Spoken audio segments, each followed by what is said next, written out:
అమ్మా నమస్తే. నమస్తే అమ్మా. అమ్మా ఇంట్లో సాధారణంగా పూజ చేసుకుంటూ ఉంటాం. అవును. కొంతమంది నిత్య పూజ చేస్తారు, కొంతమంది ఒక స్పెసిఫిక్గా గురువారం అని ఒక రోజు, శుక్రవారము, శనివారము ఇలా ఒక్కొక్క రోజును పెట్టుకొని వారంలో ఆ రోజు పూజ చేసుకుంటారు. అయితే ఇంట్లో పూజ చేసేటప్పుడు ఎవరు చేస్తే ఎక్కువ ఫలితం ఉంటుందమ్మా? ఇంట్లో ఎవరు పూజ ఎక్కువ చేయాలి? అమ్మ, మీరు అన్న దాంట్లో ఎక్కువ పూజ చేయడం గురించి చెప్పడానికి ముందు మీరు ముందరన్న మాట కూడా చెప్తాను నేను సమాధానం. వారానికి ఒక రోజే చేస్తామేమిటి పూజ? ఎక్కువ చెయ్యొచ్చేమో కానీ వారానికి ఒక రోజు రోజు పూజ చేయాలమ్మా, ప్రతిరోజు. ఎందుకంటే రోజు అన్నం తింటం లేదా, రోజు స్నానం చేయటం లేదా, అన్ని పనులు రోజు చేస్తున్నాం కదా. పూజ కూడా ఎక్కువ తక్కువల మాటటుంచి తప్పనిసరిగా చేయాలి. ప్రతిరోజు చేసుకోవాలి. రాముణ్ణి ఏ రకంగా తృప్తిపరుస్తున్నామో అక్కడ రాముడో కృష్ణుడో ఏ రూపంలో మీకు నచ్చిన దైవం ఎవరైతే ఉన్నారో వారికి ప్రతిరోజు కనీసం ఒక్క దీపం పెట్టి, దీపం పెట్టడానికి కూడా కొన్ని పరిస్థితులు అనుకూలంగా లేకపోవచ్చు, కనీసం ఒక అగరొత్తి వెలిగించి దండం పెట్టుకుని ఒక్క స్తుతి చేసుకోవడానికి అవదా, చేయొచ్చు. ఇది తప్పనిసరిగా ప్రతిరోజు చేయవలసిందే. పూజ దేనికి చేస్తాము అంటే మనకేదో కావాలి అని చేయడం మాటటుంచి మనకి ఇవన్నీ ఇచ్చినందుకు చెయ్యాలి.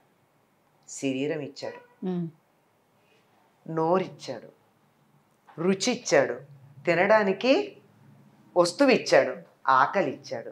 ఈ మూడు ఇస్తే ఇందులో ఏ ఒక్కటి లేకపోయినా మనం పదార్థాలను ఆనందించలేం కదా.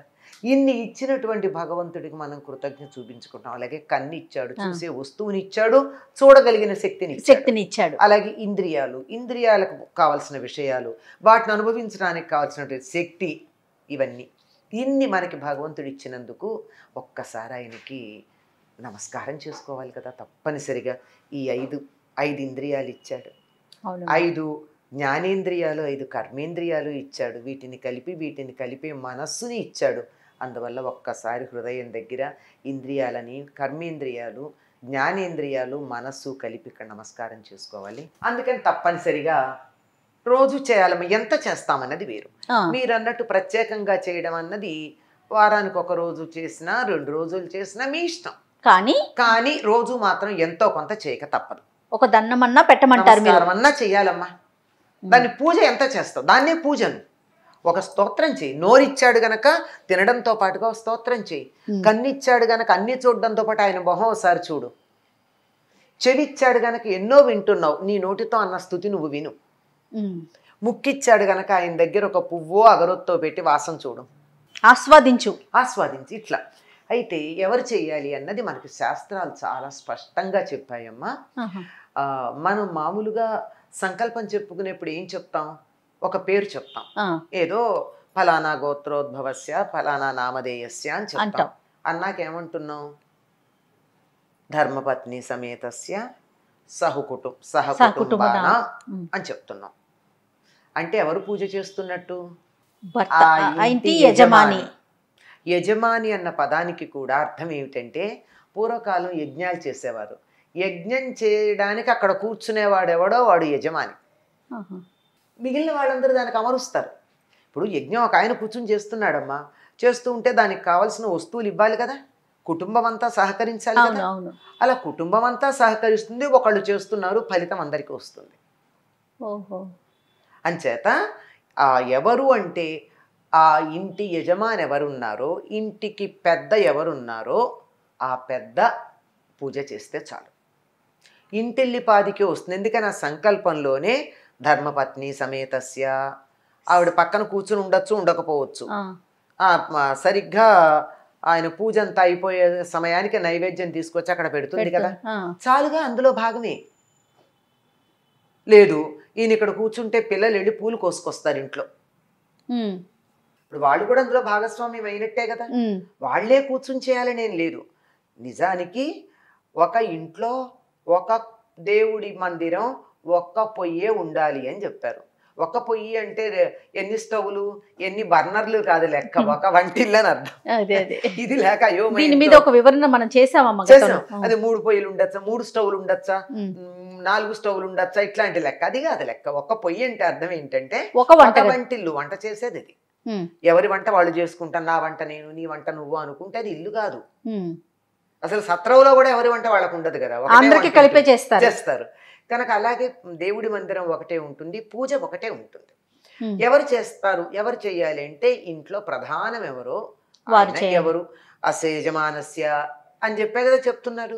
ఆ ఇంటి యజమాని ఎవరున్నారో, ఇంటి పెద్ద ఎవరున్నారో ఆయన చెయ్యాలి పూజ. మిగిలిన వాళ్ళందరూ ఆయనకు సహకరిస్తే చాలు, అందరికీ సమానంగా ఫలితం వస్తుంది. నేను పూజ చేయలేదు నాకు వస్తుందా అని అనుకోనక్కర్లా.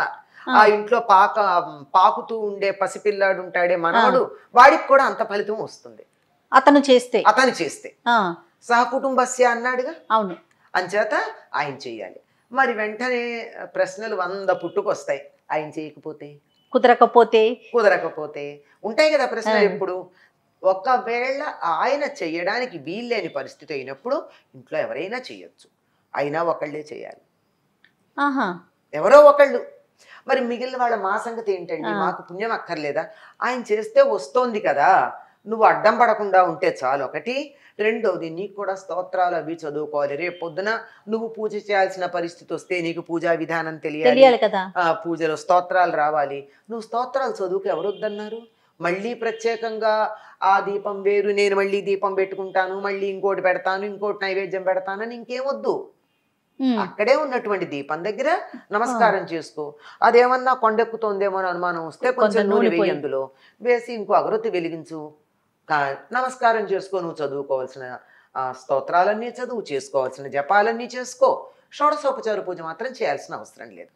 షోడశోపచారం కాకపోతే పంచోపచారం తప్పకుండా చేయాలమ్మా. ఎందుకంటే 5 ఉపచారాలు చెప్తారు. ఆ మంత్రాలు అక్కర్లా. నేను చెప్పేది ఏమిటంటే, పంచభూతాలు ఉన్నాయి కదా, ఈ పంచభూతాలకి సంబంధించిన పంచ తన్మాత్రలు, పంచ జ్ఞానేంద్రియాలు ఉన్నాయి కదా, ఇవి మనకి ఇచ్చాడని వాటికి సంబంధించి ఇందాక చెప్పా కదా, వాసన కోసం పువ్వో అగరవత్తో, కన్ను ఇచ్చాడు గనక దీపం, నోరిచ్చాడు గనక స్తుతి, అలాగే తర్వాత నైవేద్యం కూడా అందులోకే వస్తుంది. నోటితోనే కదా తింటాము. అంచేత వాక్ ఇచ్చాడు గనక చదవడం, వినడం, ఇవి. అందుకని ధూపం, దీపం, నైవేద్యం, గంధం, భూమి గంధతత్వం, పృథ్వీ తత్వాత్మికాయే నమః గంధం పరికల్పయామి అని చెప్తాం. పృథ్వీకి గంధం వాసన గనక కాస్త గంధం, ఇలాంటివన్నీ సమర్పించుకుని మనకు ఓపాన శక్తి. ఇవి ఒక్కళ్ళే చేస్తే మనం కావాలంటే ఒక పువ్వు పెట్టచ్చు, ఒక అక్షత వేయచ్చు, స్తుతులు చెయ్యొచ్చు, స్తోత్రాలు చదవచ్చు, జపాలు చెయ్యొచ్చు. ఎంతమంది ఎన్ని చేసినా మంచిదే. మొత్తం అందరికీ వస్తున్నప్పుడు అది కూడా. ఇప్పుడు ఇంట్లో యజమాని చేసేసాడు, మీరెళ్ళి చేశారు, నేను వెళ్ళి చేశాను, ఇంకోళ్ళు వెళ్ళి చేశారు. ఎక్కడ చేశారు? యజమాని సంకల్పం చెప్పిన చోటే కదా వీళ్ళందరూ చేసింది. మొత్తం అంతా కలిసి కుటుంబానికి అంతా మేలు కలుగుతుంది. ఎందుకంటే కుటుంబానికి మేలు కలిగించిన పుణ్యం మాత్రం వీళ్ళకి వస్తుంది. అంచేత ఇంటి యజమాని చెయ్యాలి, ఒక్కళ్ళే చెయ్యాలి. కానప్పుడు ఇంకో ఎవరో ఒకళ్ళు వాళ్ళ పేరుతే చేస్తారు. ఎవరు చేసినా ఆ పేరుతోనే. ఇప్పుడు ఆవిడ చేసింది, ఆయనకు వీలు కాలేదు, ఊరెళ్ళారు, పూజమానం కదా, అలా యజమానస్య ధర్మపత్ని అనే చెప్పుకుని చేస్తుంది ఈవిడ, అంతే కదా. అలా వాళ్ళు, లేకపోతే పిల్లలు చేస్తే వాళ్ళ పేరు చెప్పుకుని, అట్లా చేసిన ఒక్కళ్ళది పేరే జరగాలి. ఇంటి యజమాని పేరు మెయిన్ స్విచ్ లాంటిది అనమాట. మన సమాజ వ్యవస్థ అంతా కూడా భారతీయులది వ్యక్తినిష్టం కాదు, కుటుంబనిష్టం. మనకి కుటుంబం ఒక ప్రమాణం, వ్యక్తులు కాదు. ఒక యూనిట్, ఒక కుటుంబమే. నిజానికి మనకి స్వతంత్రం వచ్చేటటువంటి సమయంలో ఆలోచన చేశారు, ఓటు కుటుంబానికి ఒకటి ఇద్దామా, వ్యక్తులకు కాకుండా అనే ఆలోచన కూడా జరిగింది. మనంతా మనకి ఫ్యామిలీ యూనిటీ అన్న దాని మీద ఒకప్పుడు అంతటి పట్టు ఉండేది. అది నెగ్గలేదు అనుకోండి, అసలు ఎవరు అంగీకరించలేదు, వేరే మాట. ఆలోచనకి కావలసినటువంటి సామాజిక పరిస్థితులు మన దేశంలో ఉన్నాయి. కుటుంబ వ్యవస్థ అన్నది అంత పటిష్టత ఉంది అనడానికి. తప్పకుండా చాలా చక్కగా వివరించారు. నమస్తే.